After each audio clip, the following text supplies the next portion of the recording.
Hi viewers, எல்லாருக்கும் வணக்கம். Welcome to திவ்யாவின் கிச்சன். இன்றைக்கி கம்பு இட்லி எப்படி செய்கிறதுன்றதை பார்க்கலாம்.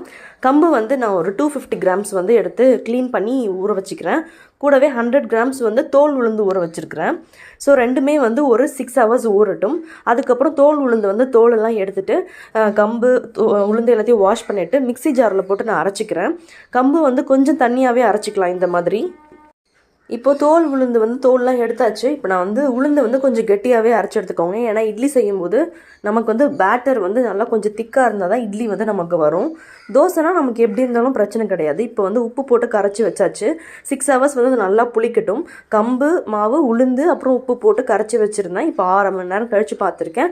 நல்லா வந்து புளிச்சு வந்துச்சு. இட்லி ஊற்றி இப்போ ஒரு 10 to 15 மினிட்ஸ் வேகட்டும். வெந்ததுக்கப்புறம் நம்ம ஓப்பன் பண்ணி பார்த்தா ரொம்ப டேஸ்டியான கம்பு இட்லி ரெடி. கூட வந்து தேங்காய் சட்னி வச்சு நாங்கள் இன்றைக்கி சாப்பிட போகிறோம்.